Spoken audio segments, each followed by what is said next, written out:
السلام عليكم ورحمة الله.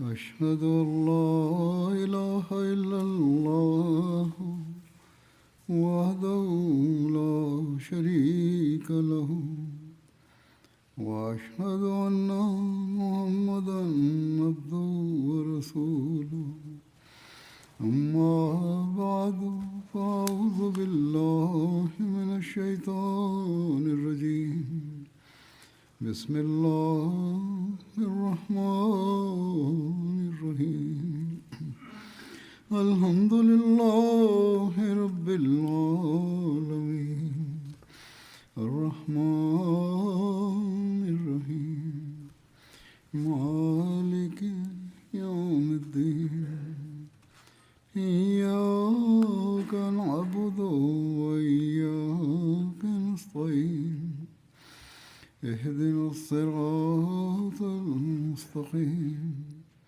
صراط الذين أنعمت عليهم غير المغضوب عليهم ولا الضالين.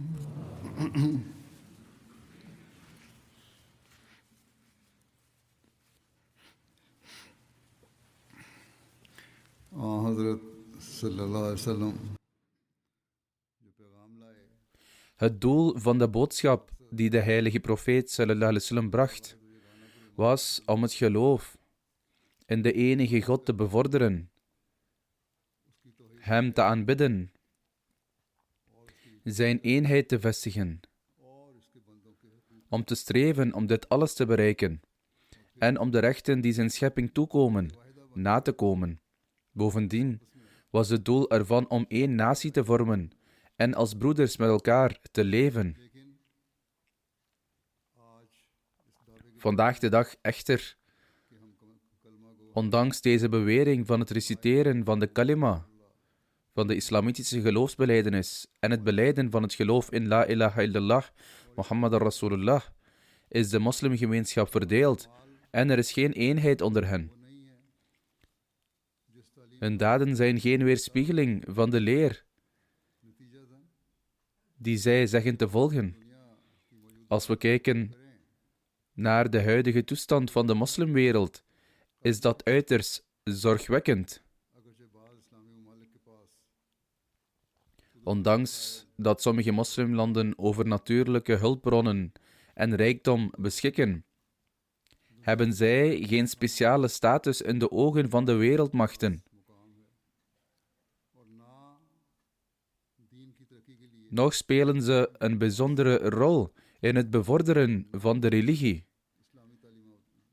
Nog zien we voldoende inspanningen om de leer van de islam te volgen.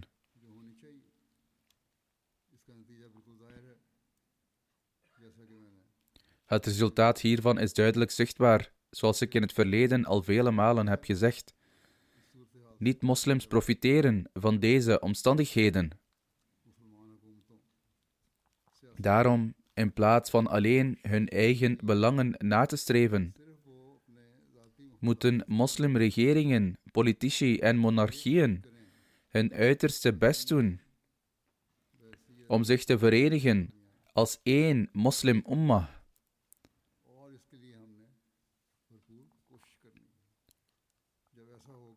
Alleen als ze dit doen, zullen zij zich kunnen beschermen tegen de aanvallen van de wereldse machten. Alleen dan zullen ze in staat zijn om hun eer hoog te houden. En alleen dan zullen ze in staat zijn om anti-islamitische machten te stoppen in het veroorzaken van verdeeldheid. We moeten ook nadenken over wat dat systeem is dat Allah de Almachtige in dit tijdperk heeft gecreëerd, zodat we dit doel kunnen bereiken. Wat is dat goddelijke systeem dat we kunnen implementeren of aannemen om onszelf tegen deze dingen te beschermen en in plaats daarvan verenigd worden als één natie? Dat systeem, gevestigd door Allah de Almachtige, was het sturen van de beloofde Messias a.s. om één gemeenschap te creëren. Daarom moeten we hierover nadenken. Alleen als we ons hiervan bewust zijn, Wanneer de landen in de moslimwereld en de moslims zelf hierover nadenken, kunnen zij zich beschermen tegen de oneenigheid en conflicten die tegen hen worden aangewakkerd. Niettemin is het als Ahmadi onze inspanning en ons gebed dat Allah de Almachtige de moslimgemeenschap verenigt en hen beschermt tegen dit kwaad en deze onrechtvaardigheden waarmee zij momenteel worden geconfronteerd. Ik spreek al lange tijd over de toestand in de wereld. Vroeger geloofde men dat misschien alleen Europa en andere westerse landen hiervoor verantwoordelijk zouden zijn. En dat zijn ze zeker ook.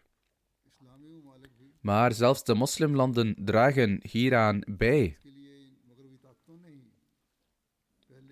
Om dit te bereiken hebben de westerse mogendheden eerst onrust veroorzaakt in de moslimlanden en hebben vervolgens langzaam deze wanorde nog verder aangewakkerd en verspreiden deze naar andere landen.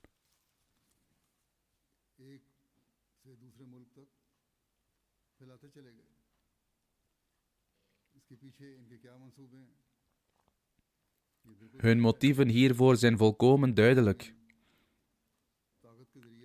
Ze willen de hulpbronnen van deze landen in handen krijgen en ze onder hun eigen gebruiken en controle brengen.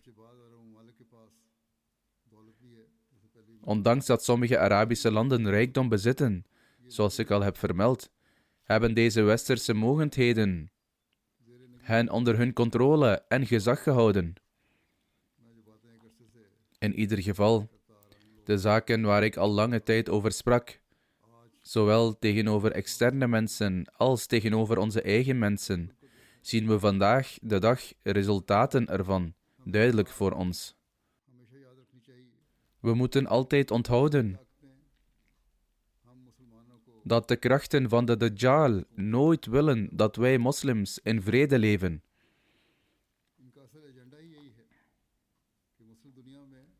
Hun agenda is juist om voortdurende oneenigheid te zaaien in de moslimwereld. De krachten van de antichrist van Dajjal hebben altijd iedereen misleid door te beweren dat ze in feite overeenkomsten sloten met Arabische landen, die over enorme hoeveelheden olie en andere hulpbronnen beschikken, om vrede te bewerkstelligen. Terwijl in werkelijkheid hun werkelijke plannen totaal anders waren. Wat nu overduidelijk is geworden. Daarom is het, vooral in deze dagen, onze plicht om ons te buigen voor Allah de Almachtige in gebed.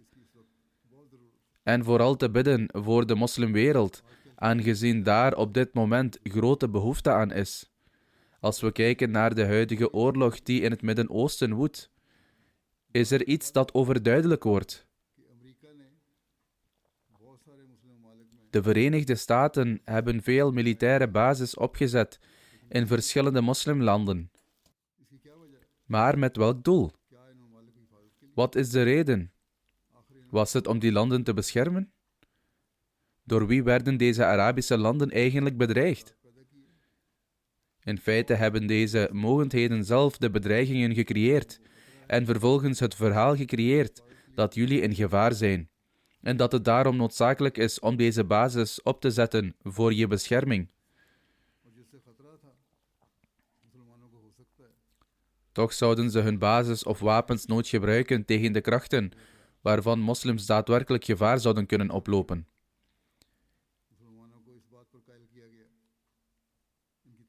In plaats daarvan werden moslims overgehaald om deze basis ter beschikking te stellen, op basis van de verzekering dat hun belangen en handel hiervan zouden profiteren.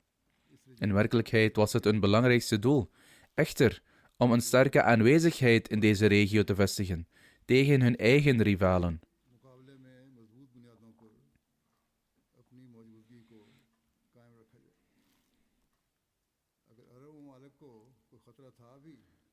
Zelfs als de Arabische landen daadwerkelijk met een bedreiging te maken hadden, dan was die grotendeels gecreëerd door deze machten zelf.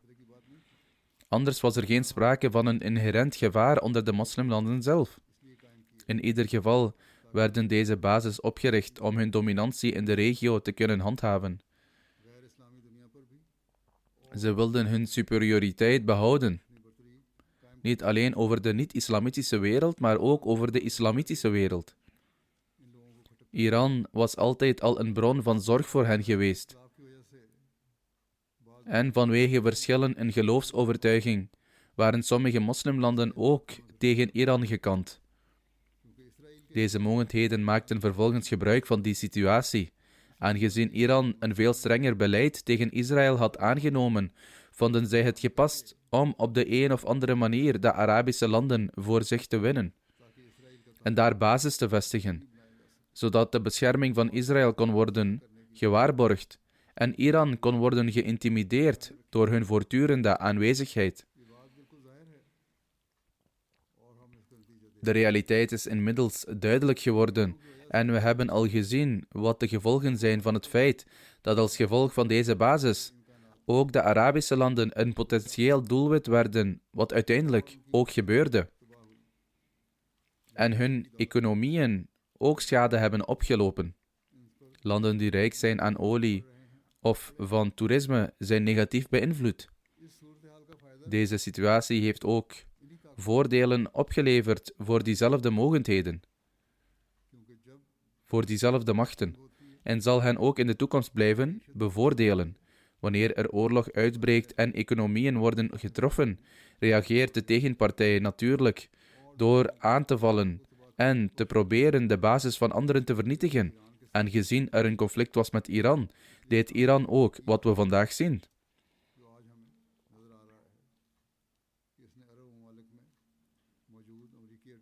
Het richtte zich op Amerikaanse basis in Arabische landen en viel deze aan en vernietigde of beschadigde deze. Gisteren nog schreef een Arabische journalist dat de Arabieren voorzichtig moeten blijven. Volgens hem zijn de aanvallen die naar verluidt door Iran worden uitgevoerd, niet noodzakelijkerwijs alleen door Iran uitgevoerd, maar kunnen ook door de Verenigde Staten en Israël zelf worden uitgevoerd. Zelfs als Iran eerder enkele aanvallen heeft uitgevoerd, zouden deze mogendheden nu misbruik kunnen maken van de situatie en zelf aanslagen kunnen plegen. Iran heeft ook de verantwoordelijkheid voor sommige van de aanvallen ontkend. Hij schreef zelfs dat het mogelijk is dat op een bepaald moment de Verenigde Staten en Israël zich uit deze oorlog terugtrekken, waardoor de moslimwereld onderling blijft vechten. Wat precies is wat zij willen. Tijdens de oorlog in Irak had Hazrat Khalifatul Masih IV, rahimahullah ta'ala, ook deze waarschuwing gegeven, dat deze wanorde zich nu verder over de wereld zou verspreiden. Als de moslimwereld dit maar zou begrijpen. Kijk nu eens hoe er naast de oorlog in Irak pogingen werden ondernomen om onrust te zaaien in andere moslimlanden. Er werd oneenigheid gezaaid binnen deze landen.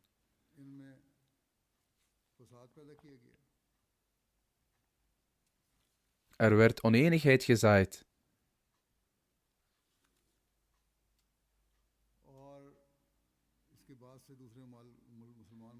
En sindsdien is er ook voortdurende onrust ontstaan in andere moslimlanden, wat niemand kan ontkennen.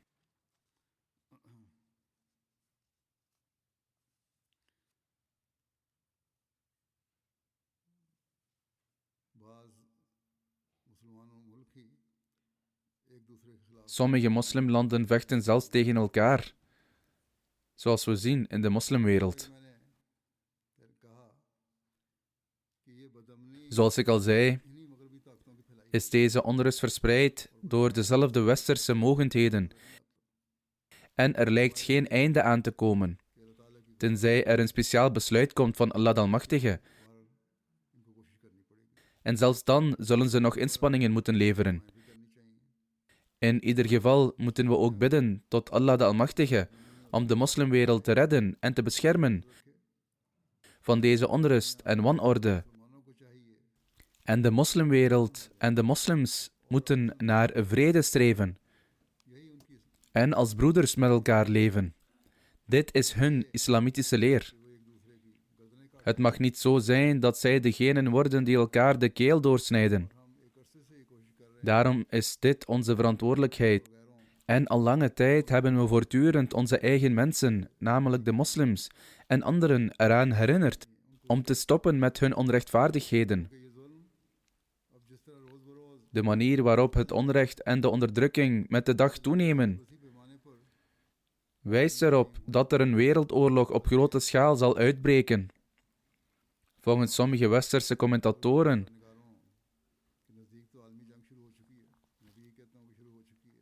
is de wereldoorlog zelfs al begonnen. Ik zeg ook dat deze is begonnen.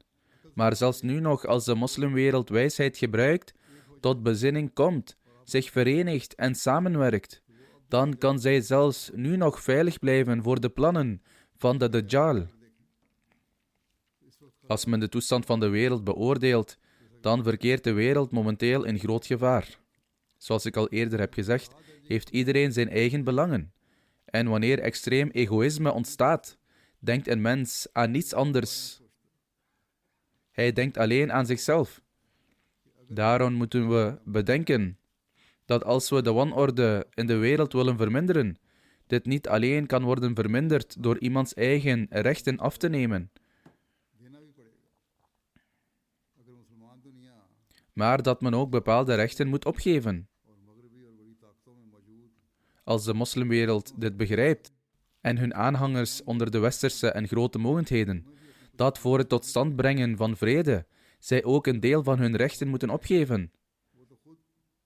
Laat staan afstand doen van hun rechten, zij zelf zijn degenen die de rechten van anderen ontnemen. We zullen hen moeten zeggen dat jullie ook rechtvaardig moeten handelen. Alleen dan kunnen we vrede in de wereld tot stand brengen.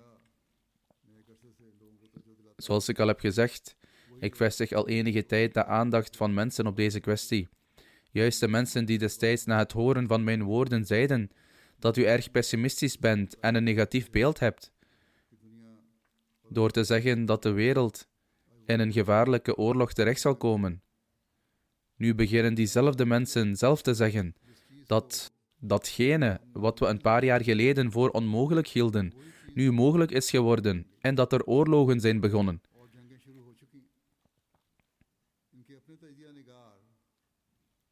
Hun eigen analisten die in Amerika en Europa zijn gevestigd, zijn nu begonnen te schrijven dat het begin van de wereldoorlog heeft plaatsgevonden, zoals ik al eerder zei, en dat deze zal blijven toenemen. En zolang deze mensen blijven streven naar het verkrijgen van hun onwettige gevestigde belangen, is er geen mogelijkheid dat dit gevaar afneemt. Wanneer er oorlog is, zijn er aan beide kanten verliezen. Nu is er oorlog gaande in het Midden-Oosten, hoewel wordt gezegd dat deze oorlog is begonnen doordat Amerika Iran heeft aangevallen. Iran had echter duidelijk gewaarschuwd dat als ze zouden worden aangevallen, zij de Amerikaanse basis in Arabische landen, die zij voor een bepaald doel hadden gebouwd, en waaruit ze nu ook dat doel bereikten, zouden aanvallen. Iran had dit duidelijk gezegd. Toen de oorlog begon, werd Iran gebombardeerd. Hun steden werden verwoest. En onschuldige mensen, waaronder kinderen, werden gedood. De residentie van hun spirituele leider werd aangevallen.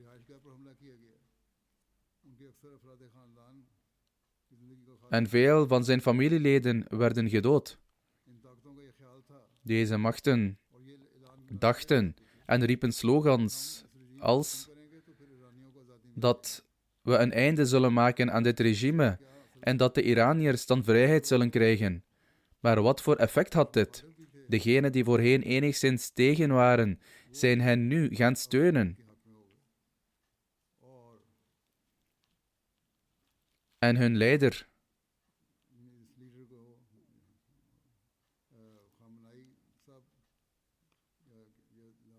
wiens naam Khamenei was,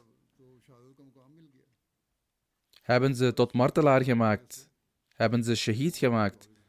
En door deze martelaarstatus is zijn eer in zijn land enorm toegenomen. Ook zijn kinderen werden vermoord. De hele familie werd vermoord. Door deze onrechtvaardige daad zijn zijn eer en respect nog meer toegenomen.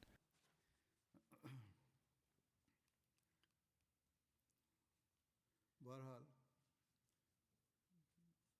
Iran ने भी रद्द अमल के तौर पर अरब ममालिक में In ieder geval reageerde Iran ook door de basis van de westerse mogendheden en van Amerika in de Arabische landen aan te vallen.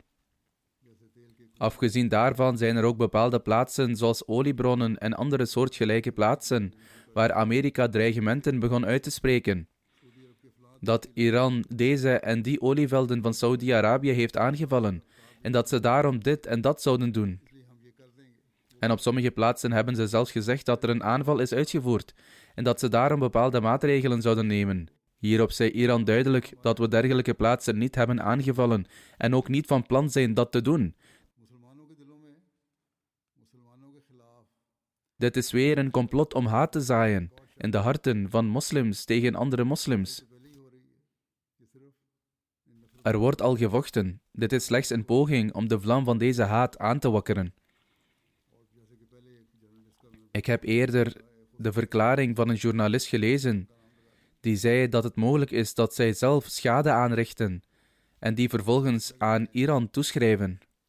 ऐसे हालात में Zoals ik al eerder zei, दुनिया को बहुत सोच moet de moslimwereld in dergelijke omstandigheden stappen ondernemen met grote bedachtzaamheid en wijsheid. Wij Ahmadis zijn echter, ondanks onze diepe zorg, machteloos. के इन्हें होशियार करें We kunnen niets anders doen dan hen waarschuwen, voor hen bidden en proberen hen te laten begrijpen dat wat er gebeurt verkeerd is. हुकूमतें अब भी समझ जाएं Als de moslimregeringen nu nog tot bezinning komen en in plaats van hun eigen nationale belangen voor ogen te houden, de belangen van de moslimgemeenschap als geheel voor ogen houden en zich onthouden van elke vorm van verraad, dan kan zelfs nu nog enige schade worden voorkomen. Hoewel sommige Arabische landen in het Midden-Oosten over olierijkdommen beschikken, hebben zij geen sterke defensieve capaciteiten en ontwikkelen hun industrieën zich niet. Vooruitgang kan niet worden bereikt alleen door olierijkdom, of op sommige plaatsen door het bevorderen en ontwikkelen van toerisme. Ze zijn volledig afhankelijk van de westerse wereld en westerse mogendheden. मैंने कहा इनकी इसी कमजोरी से फायदा उठाते हुए Zoals ik al zei, gebruikmakend van deze zwakte hebben westerse mogendheden daar hun militaire basis gevestigd. Toen de oorlog tegen Iran begon Iran ook aanvallen uit te voeren op Arabische landen. In werkelijkheid heeft Iran niet de Arabische landen zelf aangevallen, maar heeft het zich gericht op de Amerikaanse bases die daar gevestigd zijn. Nu wordt de Arabieren echter de indruk gegeven dat de aanvallen tegen hen gericht zijn. Zoals nu duidelijk is, heeft deze oorlog een angstaanjagende dimensie gekregen. Er worden raketten gelanceerd vanuit Iran. En om deze te onderscheppen, hebben de Amerikanen een verdedigingssysteem geïnstalleerd.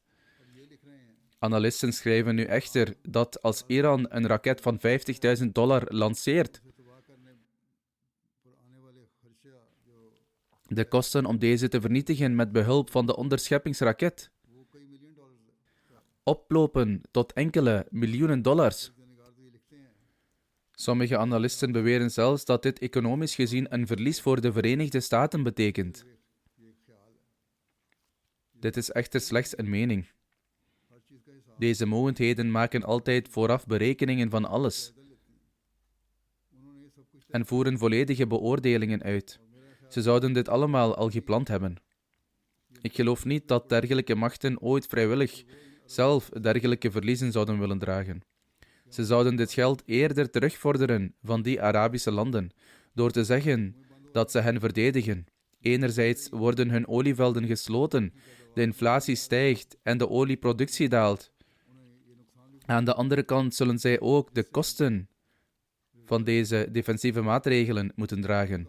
Als gevolg daarvan zullen hun reserves aanzienlijk afnemen of zelfs uitgeput raken. Uiteindelijk zal de economie van de Arabische wereld hier zwaar onder lijden. Hoewel de westerse wereld en de grootmachten ook enkele verliezen zullen lijden, zal het grootste verlies voor rekening van de Arabieren komen. Dit is iets wat zij nu nog steeds moeten begrijpen. Nu zien we dat de huidige president van de Verenigde Staten gewoon hetzelfde beleid voert als de regeringen in het verleden. Dit is niet alleen het beleid van de huidige regering, maar het is altijd hun beleid geweest, dat ze, waar ze maar willen, met geweld grondstoffen in beslag nemen en dit vervolgens achteraf proberen te rechtvaardigen, met allerlei smoesjes. De huidige vice-president van de Verenigde Staten is zelfs zo ver gegaan om te zeggen dat als een bepaald land zich niet bij hen aansluit, zij met geweld de hulpbronnen van dat land zullen in beslag nemen en het zullen dwingen zich bij hen aan te sluiten. Landen die niet deelnemen aan oorlogen worden onderworpen aan beperkingen en sancties. Onlangs heeft de premier van Spanje de moed getoond om te zeggen dat zijn land niet aan deze oorlog zou deelnemen en hun bases niet ter beschikking zouden stellen. Als reactie hierop werd hij bedreigd dat de Verenigde Staten de handelsbetrekkingen met Spanje zouden verbreken. Door intimidatie en het toebrengen van schade met onrechtvaardige middelen worden landen en naties onder druk gezet om zich bij hen aan te sluiten. In een dergelijke situatie bestaat er nergens meer gerechtigheid. En wanneer gerechtigheid verdwijnt, volgt vernietiging en ontstaan er gevaarlijke gevolgen. Precies de gevolgen die we vandaag de dag zien. Er kunnen in de toekomst zelfs nog ernstigere en verschrikkelijkere gevolgen optreden. Onlangs in het Europees Parlement heeft een vrouwelijk Spaans parlementslid zeer openlijk gezegd dat vrouwen in geen enkele Amerikaanse oorlog ooit vrijheid hebben gekregen. Als vrouw benaderde zij de kwestie vanuit het perspectief van vrouwen en zei dat de bewering van de VS dat ze vechten voor de vrijheid van Iraanse vrouwen volledig onjuist is. Zij zei dat Iraanse vrouwen hierdoor nooit vrijheid zullen verkrijgen. Nog heeft Amerika ooit een oorlog gevoerd voor de vrijheid van vrouwen. Nog zijn ze er ooit in geslaagd om hen vrijheid te geven. Hoe dan ook, de samenvatting van de zaak is dat hoewel Amerika al een zekere mate van monopolie in deze landen bezat, Israël nu openlijk wordt opgenomen als onderdeel daarvan, om dit monopolie verder te versterken. De Arabische en Islamitische landen begrijpen niet dat zij door middel van dwang, intimidatie, onrechtvaardige methoden en misleidende plannen in een situatie terechtkomen waarin zij in een oorlog worden meegesleept met één van hun eigen moslimlanden. Moslims worden gedwongen om tegen moslims te vechten. In ieder geval vormen Rusland en China nu ook hun eigen blok. En het is duidelijk dat de blokken die nu worden gevormd in de toekomst zullen blijven groeien of zich verder zullen uitbreiden. En dat er nog meer zullen ontstaan en sterker zullen worden. De islamitische wereld zal een oorlogsgebied blijven, omdat zij over zulke hulpbronnen beschikt, waarover deze machten de controle willen krijgen. Als de moslims dit maar zouden begrijpen en met wijsheid zouden handelen. Nu zeggen ze, Amerika en zijn bondgenoten, dat ze Iran hebben aangevallen omdat het bepaalde intenties had.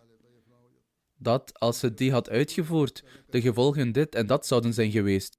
Dat het een atoombom zou hebben ontwikkeld, of dat er iets anders zou zijn gebeurd. Met andere woorden, alleen al door een hypothetisch scenario te creëren, hebben ze een oorlog begonnen op basis van dat als zoiets was gebeurd, dan zouden zulke gevolgen zijn gevolgd.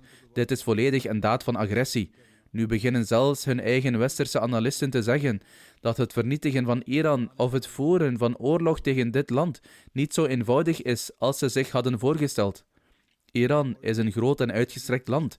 Het beschikt over een zekere mate van kracht en deze oorlog zou ook lang kunnen duren. Hoewel de gevolgen ervan de economie van de hele wereld zullen beïnvloeden, zal de impact op de moslimwereld veel groter zijn. Het grootste en meest betreurenswaardige aspect hiervan is echter dat in dit alles de moslims zelf het bloed van moslims vergieten. In ieder geval moeten moslims vrezen voor de straf van Allah de Almachtige. Honderden kinderen zijn gedood, honderden onschuldige mensen zijn gedood. Als men naar de westerse landen kijkt, zijn columnisten begonnen te schrijven dat als er een aanslag plaatsvindt in Israël, Amerika of een ander westers land en een paar van onze kinderen worden gedood, dan verschijnen er de ene na de andere kolom in kranten. En ze blijven er dagenlang over schrijven. Maar ondanks het bombarderen van een school en de dood van honderden kinderen, is er niemand die erover spreekt. Eerst ontstond deze situatie in Palestina en nu gebeurt hetzelfde in Iran. Het lijkt erop dat in hun ogen het leven van een moslim geen belang heeft. In ieder geval, mogen Allah de Almachtige de moslims wijsheid schenken, zodat zij met begrip handelen en zich inspannen om hun problemen op te lossen door met elkaar op tafel te gaan zitten. Als zij beweren te geloven in de eenheid van God, dan moeten zij, om deze eenheid te vestigen, verenigd worden. Het is niet nodig om conflicten te creëren door middel van ongegronde beschuldigingen en te zeggen dat er steeds meer geschillen ontstaan vanwege de overtuigingen van een bepaalde groep. Soms kunnen er ook geschillen ontstaan als gevolg van verschillende overtuigingen. En dergelijke zaken komen ook voor onder moslims. De onderlinge oneenigheid die onder moslims bestaat, ontstaat ook om deze reden. De heilige profeet sallallahu alaihi wasallam was echter zo voorzichtig en zo medelevend, dat de metgezellen in sommige gevallen tegen hem zeiden dat een bepaalde persoon een hypocriet, een huichelaar was. De heilige profeet sallallahu alaihi wasallam antwoordde dat zolang hij belijdt la ilaha illallah, hij niets tegen hem kan zeggen. En dat ook zij hem geen hypocriet mogen noemen. Het creëren van geschillen over triviale zaken is in werkelijkheid iets dat alleen jezelf schaadt. Mogen Allah de Almachtige de moslimwereld ook het begrip hiervan schenken. Zelfs nu zouden zij hun verstand moeten gebruiken en zich niet tegen Iran keren, alleen vanwege verschillen in geloof. De islam kwam om tawhid te vestigen en daarom moeten er inspanningen worden geleverd om dit te bereiken. Ze moeten de grootmachten niet als hun God beschouwen, want de enige macht die eeuwig voortduurt is de macht van de Almachtige God. Als deze grootmachten als het allerbelangrijkste worden beschouwd, dan zullen zij geleidelijk aan de controle overnemen van de hele islamitische wereld, één voor één, en zullen ook deze schijnbare regeringen tot een einde komen. Dus zelfs nu is er nog tijd. Het is noodzakelijk om verstandig te handelen en zich tot de Almachtige God te wenden. Deze wereldse mensen hebben de vrede en rust in de wereld verpest, en vooral de vrede van de moslimwereld, en zij zullen dit ook in de toekomst blijven doen. Terwijl hij de moslims leidt, zegt Allah de Almachtige in de heilige Koran: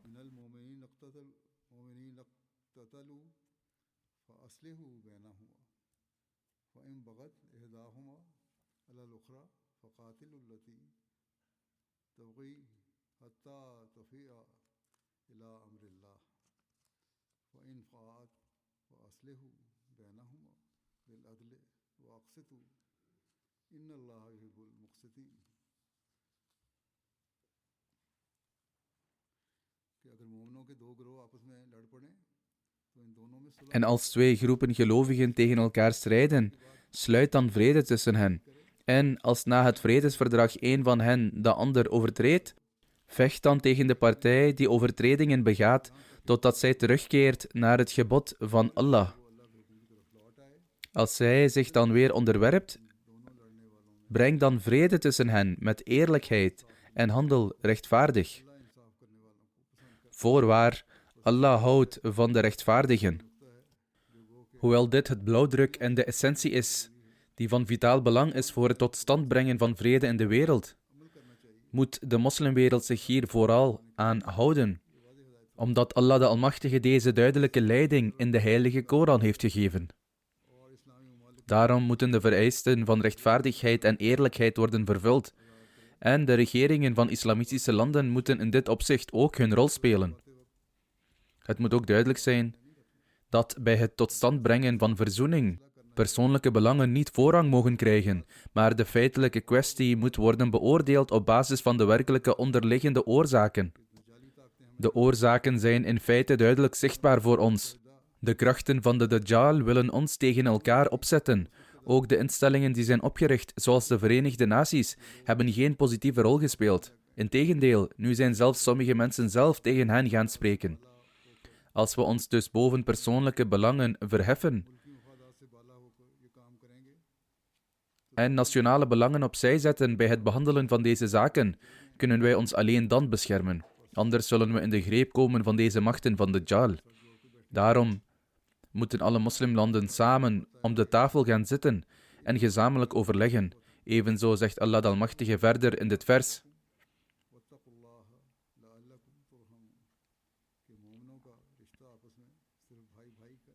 alle gelovigen zijn broeders. Sluit dus vrede tussen uw broeders die tegen elkaar strijden. En wees u bewust van uw plicht jegens Allah, opdat uw genade mag worden betoond. Zelfs als er verschillen ontstaan tussen moslims. Zoals er bijvoorbeeld verschillen zijn tussen Iran en bepaalde Arabische landen, of in andere moslimlanden, moeten zij niet vergeten dat hun fundamentele band met elkaar die van islamitische broederschap is. Kleine geschillen mogen geen aanleiding zijn om deze band van islamitische broederschap te verbreken. En met name moslimlanden moeten hier speciale aandacht aan besteden. Anders zullen, zoals ik al zei, de krachten die zich tegen de islam verzetten van deze situatie profiteren. Daarom moeten de Arabische landen en evenzo de regering van Iran een vreedzame oplossing zoeken. China en enkele andere landen, waaronder Pakistan, hebben aangeboden hun rol te spelen bij het bevorderen van verzoening. Mogen de moslimwereld dit maar begrijpen. Mogen Allah de Almachtige hen wijsheid schenken. In ieder geval is het onze plicht om te bidden. In het bijzonder voor de moslimwereld. En voor de onschuldigen. Vooral tijdens de maand Ramadan moet men zich niet alleen richten op persoonlijke gebeden, maar ook bidden voor de moslim-umma. Mogen Allah de Almachtige hen wijsheid schenken, zodat er vrede kan komen in de wereld. En in het bijzonder in de moslimwereld, zodat moslims geen bloed van elkaar vergieten.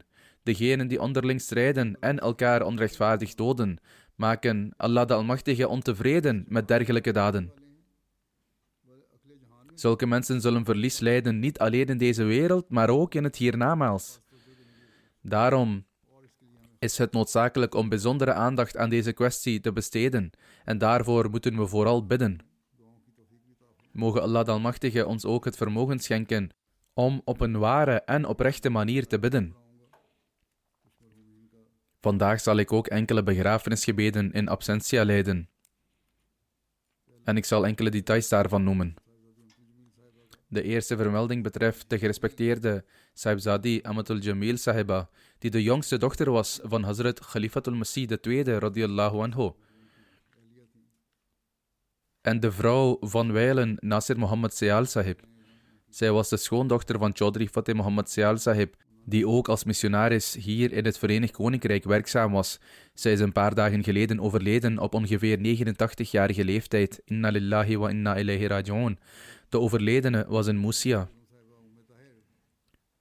Ze was de jongste dochter van Hazrat Sayyida Maryam Begum Sahiba, Tahir, en ook de jongste onder de kinderen van Hazrat Musleh Maud radiyallahu anhu. Haar nikah werd in 1955 aangekondigd door Hazrat Musleh Maud radiyallahu anhu. Op dat moment, wegens ziekte, hield Hazrat Musleh Maud radiyallahu anhu de nikahpreek liggend op zijn bed en leidde hij de gebeden. Slechts enkele leden van het huishouden waren aanwezig. De persoon die dit verslag heeft geschreven, vermeldt dat gedurende deze hele gelegenheid een bijzondere spirituele toestand waarneembaar was bij Hazrat Khalifatul Masih II radiyallahu anhu. Later, in 1956, regelde Hazrat Musleh Maud radiyallahu anhu zelf haar huwelijk en nam met gebeden afscheid van haar. Ze laat 4 kinderen achter. Haar eerste zoon, Zair Mustafa, was in zijn kindertijd aan haar zus, Sahibzadi Amatul Qayyum Sahiba, toevertrouwd, die hem vanaf jonge leeftijd heeft opgevoed. Een dochter, Yasmin Malik, woont in Canada. Een andere dochter, Sadia Ahmed, woont hier in het Verenigd Koninkrijk. Sofia Ahmed woont in Rabah. en is de vrouw van Mirza Samad Ahmed die dienst doet als Nazir Khidmat-e Darweshan. Haar echtgenoot Nasir Muhammad Syal Sahib was een leven toegewijde. Toen Hazrat Muslih Maud het Fazl-e Umar onderzoeksproject startte, stelde hij hem aan om aan het onderzoek te werken. Later, toen dat onderzoeksproject werd beëindigd, stond de Jamaat hem toe ander werk te gaan doen. Haar dochter Sophia schrijft dat ze erg attent was tegenover de armen. Anderen hebben mij ook geschreven dat zij voor hen zorgde en probeerde te voorzien in de behoeften van mensen die in moeilijkheden verkeerden. Tijdens haar jeugd waren er ook bepaalde incidenten tussen haar en Hazrat Muslih Maud radiyallahu anhu en enkele dromen van Hazrat Muslih Maud radiyallahu anhu waarin zij ook wordt genoemd. Op deze manier komen met de vermelding van haar leven ook enkele aspecten van de vroegere geschiedenis aan het licht. Ze vertelde een incident uit haar huishouden dat illustreert hoe diep Hazrat Muslih Maud radiyallahu anhu in zijn principes was. En hoeveel eer hij had voor degenen die de Jamaat dienden. De schoenen van Hazrat Muslih Maud werden altijd buiten gelaten en iemand poetste ze dan. Op een keer zette ze ook haar eigen schoenen daar neer. Hazrat Muslih Maud radiyallahu anhu raapte de schoenen op en bracht ze naar binnen, terwijl hij vroeg: van wie zijn deze schoenen? Hij was boos en niemand gaf antwoord. Uiteindelijk zei hij: goed dan, vertel me van wie ze zijn, ik zal niets zeggen. Hoewel ze Hazrat Muslih Maud radiyallahu anhu zeer dierbaar was, gaf ze toe dat de schoenen van haar waren. Daarop zei hij: in de toekomst, als je je eigen schoenen niet kunt poetsen, geef ze dan aan mij, maar laat ze niet door een personeel van de Jamaat poetsen. Ze was buitengewoon liefdadig en zorgde voor de armen. Haar dochter zegt dat toen ze de registers van haar moeder tussen haar boekhouding vond, er veel boekingen in stonden die regelmatige uitgaven toonden om de armen te helpen.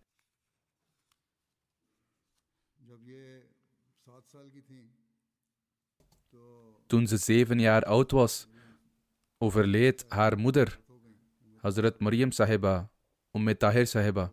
Hazrat Muslih Maud radiyallahu anhu schrijft: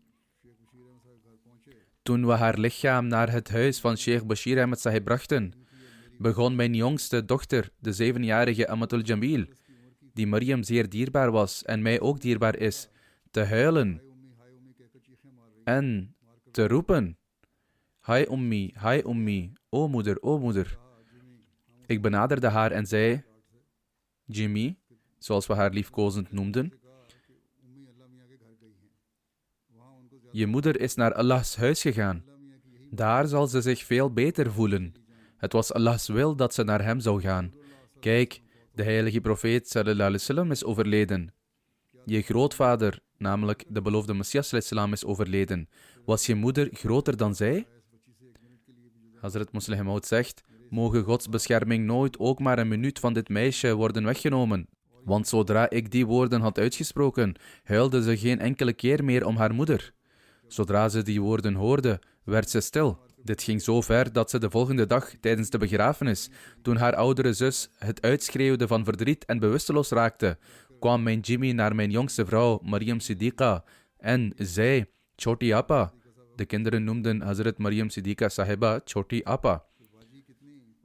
Ze zei: wat is mijn zus toch dwaas? Vader zegt dat het Gods wil was dat mijn moeder zou overlijden, maar ze huilt nog steeds. Hazrat Muslih Maud radiyallahu anhu bad toen: o mijn Heer, zult u die persoon in het hiernamaals niet beschermen tegen alle angst en pijn, wiens dochter nooit verdriet toonde bij de dood van haar moeder, alleen maar om u te behagen. Vervolgens bad hij voor Hazrat Maryam Tahir Sahiba radiyallahu anha en zei: o mijn barmhartige God, het is het recht van uw dienaren om een dergelijke verwachting van u te hebben, en het vervullen van dit verlangen is het meest passend voor u. Ze was zeer regelmatig in het aanbieden van financiële bijdragen. Ze had haar rekening bij Hissa Jaidaad al ruim van tevoren vereffend. Wanneer een buurman of buurvrouw overleed, stuurde ze regelmatig eten naar hun huishouden. Ze zei ook vaak tegen degenen die haar bezochten. Ze zei het zelfs meerdere keren tegen mij: bid dat mijn einde een goed einde mag zijn. Haar kleindochter Nusrat zegt dat haar grootmoeder zich ruim voor het gebed voorbereidde en vol spanning wachtte op het vastgelegde tijdstip van het gebed. Ze deed lange smeekbeden. Ze had zelfs een lijst opgesteld met mensen voor wie ze wilde bidden. Nusret zegt dat toen ze nog een klein kind was, ze soms onrustig werd bij het horen van de lange, tranenrijke gebeden van haar grootmoeder. Niettemin bleef ze voor al die mensen bidden. Hadi Ali Sahib heeft ook geschreven, zoals ik al eerder zei, zijn er veel oude herinneringen en gebeurtenissen aan haar verbonden, waaronder enkele visioenen van Hazrat Musleh Maud radiyallahu anhu. Hadi Ali Sahib zegt, ze vertelde me dat ze eens in een auto reed met Hazrat Khalifatul Masih II radiyallahu anhu en dat ze naast hem op de achterbank zat.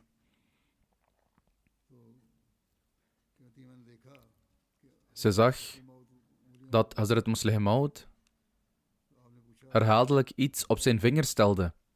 Ze vroeg, vader, wat telt u? Hij antwoordde, ik schat het aantal missionarissen die nodig zijn in alle landen van de wereld. Ik heb minstens zoveel honderdduizenden missionarissen nodig over de hele wereld. Alleen dan zullen we de wereld bewust kunnen maken van de ware leer van de islam. Dit was de vurige passie die Hazrat Musleh Maud radiyallahu anhu bezat, en sommige van haar verslagen hebben hier betrekking op. Er is nog een andere visioen gezien door Hazrat Musleh Maud radiyallahu anhu, die met haar verband houdt, en aangezien het haar betreft, zal ik het vermelden. Dit visioen vond plaats in juni 1948. Hazrat Musleh Maud verklaarde, in juni was ik in Nasirabad, Sindh. Daar zag ik een minaret die erg hoog en wit was, die leek op de minaret van Qadian.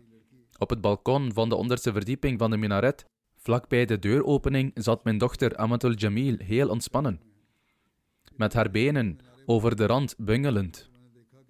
Op dat moment viel mijn blik op de minaret en ik zag dat vanuit de deuropening van de bovenste verdieping een zeer grote slang tevoorschijn kwam, die enkele meters lang was en ongeveer een halve meter dik en groen van kleur.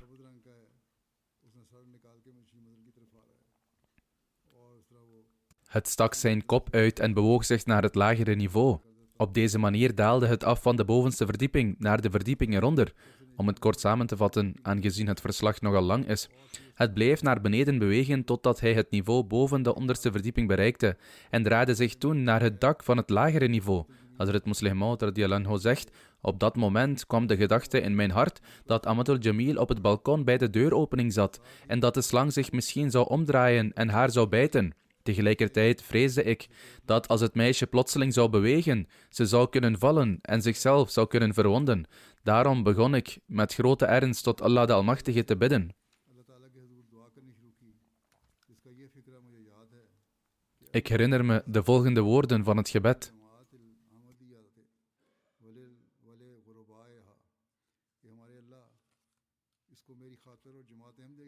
O onze Allah, schenk haar eer en bescherming omwille van mij, omwille van de Ahmadiyya Jamaat en omwille van haar armen. Hazrat Musleh Maud radiyallahu anhu schrijft, in het Arabisch betekent het woord ghuraba reizigers, terwijl het in het Urdu de armen en behoeftigen betekent. Allah de Almachtige weet het beste of in dit geval het Urdu-gebruik bedoeld was of het Arabische gebruik.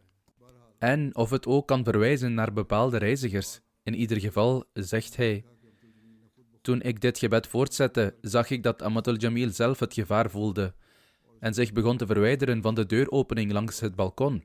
Geleidelijk aan verwijderde ze zich enkele meters van de deur. Ondertussen daalde de slang door die deuropening naar beneden en draaide zich naar Jamil. Maar omdat ze nu op enige afstand was, achtervolgde hij haar niet, maar begon in plaats daarvan naar de grond af te dalen. Hazrat Musleh Maud radiyallahu anhu schrijft, dit visioen lijkt zeer gezegend voor het kind, want het bevat een gebed. Ze zal een bron van troost voor mij zijn en zal ook van nut zijn voor de Jamaat en voor de armen. En Allah weet het beste. Er zijn ook enkele andere visioenen van Hazrat Musleh Maud radiyallahu anhu, waarin zij wordt genoemd. Mogen Allah de Almachtige haar vergeving en genade schenken. De tweede begrafenis die vermeld moet worden is die van Dr. Rashid Ahmed Khan Sahib uit Nederland, zoon van de gerespecteerde Nizamuddin Sahib. Hij is onlangs op 91-jarige leeftijd overleden. Inna lillahi wa inna ilayhi raji'un. Door de genade van Allah was hij een Musi. Hij laat 4 zonen en 4 dochters achter.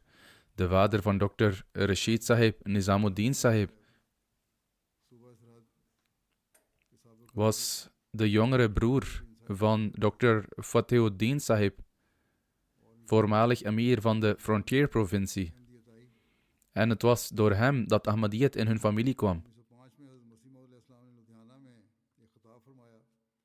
In 1905 hield de beloofde Messias een toespraak in Ludhiana. Op dat moment was Fateuddin Sahib nog een student. De leraren waarschuwden de leerlingen streng om nooit naar hem te gaan luisteren en zeiden: hij is een tovenaar en zal jullie betoveren. Dergelijke beschuldigingen zijn altijd tegen profeten geuit. En dezelfde beschuldiging werd geuit tegen de beloofde Messias door moslimgeestelijken. Niettemin ging Fateuddin Sahib naar de toespraak luisteren. En toen hij het gezegende gezicht van de beloofde Messias zag, raakte hij zelfs op die jonge leeftijd overtuigd van zijn waarachtigheid. Later, na het voltooien van zijn opleiding, legde hij in 1914 de eed van trouw af, de bay'at af, tijdens de periode van Hazrat Khalifatul Masih I radiyallahu anhu. De overleden Rashid Sahib was ook van nature rechtschapen, zachtmoedig van aard, sociaal, godvrezen, plichtsgetrouw tegenover familieleden, bereid om zelf ontberingen te dragen, moedig en onverschrokken, diep toegewijd aan Khilafat en altijd bereid tot opoffering. Hij steunde de armen en hielp de behoeftigen zonder iemand daarvan op de hoogte te stellen. Wanneer nieuwbekeerde Ahmadis ten onrechte werden beschuldigd door tegenstanders, ging hij hen helpen met hun borgtocht. Hij diende ook in de Furqan Force. Hij kreeg de kans, samen met zijn schoonvader Abbas Khan Sahib,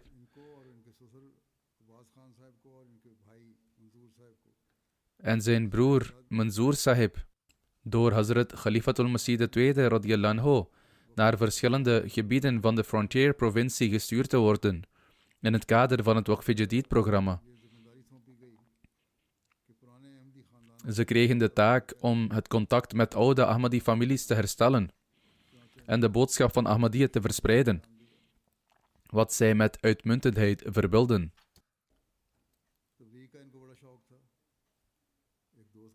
Hij had een groot enthousiasme voor het prediken. Hij predikte tot een vriend, Daulat Khan Sahib, die Ahmadiyyat aanvaarde dankzij zijn predikingsinspanningen. Er werd een zaak tegen hem aangespannen en hij werd gearresteerd. Niemand kwam naar voren om borgtocht te betalen. Ze accepteerden geen enkele beëdigde verklaring. En dus ging Rashid Sahib zelf erheen met zijn schoonzoon. Een menigte van 5000 geestelijken verzamelde zich en begon hen met stenen te bekogelen. Een steen raakte het hoofd van zijn schoonzoon. Hij viel, werd geslagen en stierf ter plekke de marteldood. Volgens berichten is het gedrag van deze satanische individuen zodanig dat ze beweren dat ze zulke dingen doen om zegeningen te verkrijgen. De politieagenten begonnen ook het lichaam te schoppen en beweerden dat ook zij zegeningen verdienden.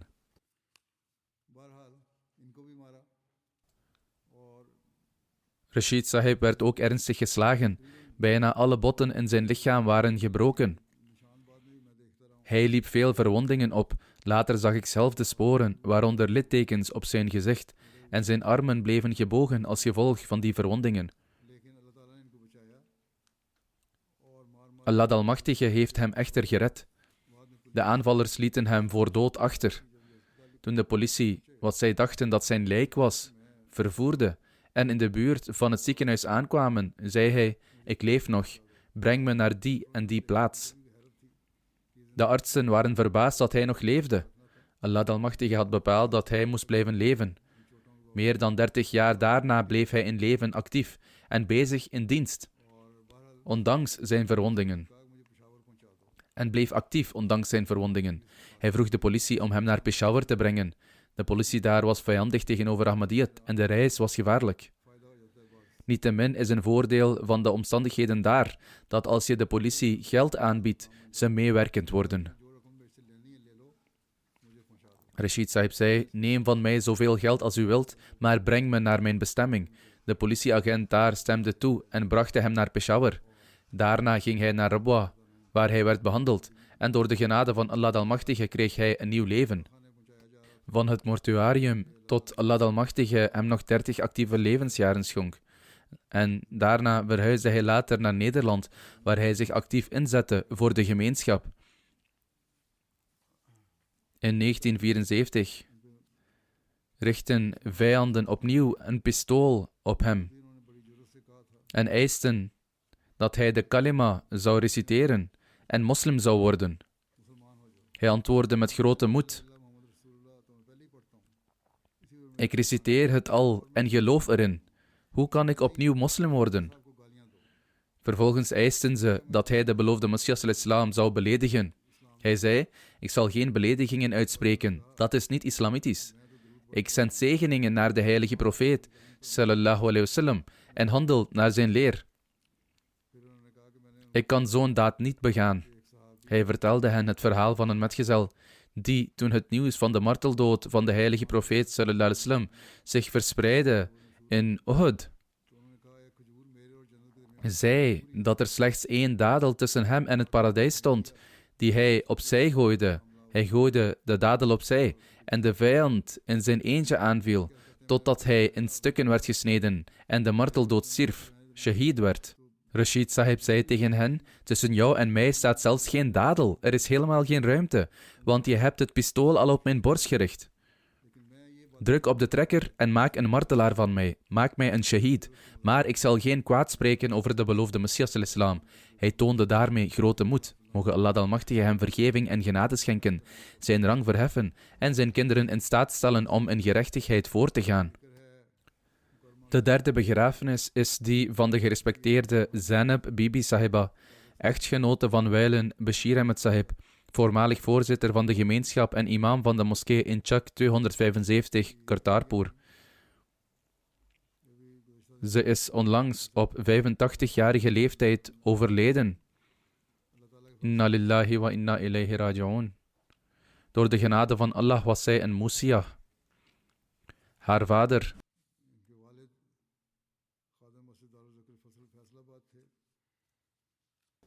vader, Ali Muhammad Sahib, was beheerder van de masjid Darul Zikr in Faisalabad. Ze was toegewijd aan het gebed, verrichtte tahajjud, regelmatig in haar dagelijkse gebeden en recitatie van de heilige Koran, gastvrij, zeer toegewijd aan khilafat en had een nobel karakter. Ze hielp de armen en luisterde regelmatig naar de vrijdagpreek, waarvoor ze haar gezin bijeenbracht om samen met haar te luisteren. Ze laat 3 zonen en 4 dochters achter. Verschillende kleinkinderen zijn leven toegewijden. Haar zoon Tahir Ahmed Safi Sahib is missionaris in Lusaka, Zambia.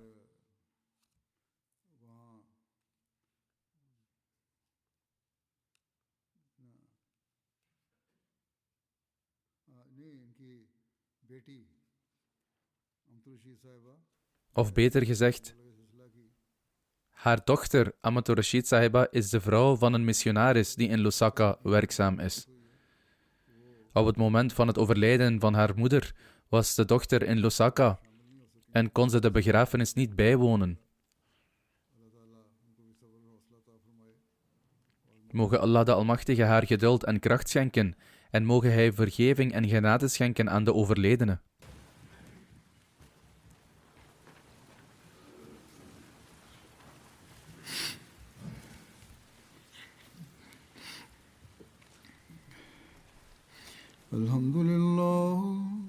Alhamdulillah, nahmaduhu wa nasta'inuhu wa nastaghfiruhu wa nu'minu bihi wa natawakkalu alayhi wa na'udhu billahi min shururi anfusina wa min sayyiati a'malina. Man yahdihillahu fala mudilla lahu ومن يضلل فلا هادي له ونشهد أن لا إله إلا الله ونشهد أن محمدا عبده ورسوله عباد الله رحمكم الله إن الله يأمر بالعدل والإحسان وإيتاء ذي القربى وينهى عن الفحشاء والمنكر والبغي يعظكم لعلكم تذكرون اذكروا الله يذكركم وادعوه يستجب لكم ولذكر الله أكبر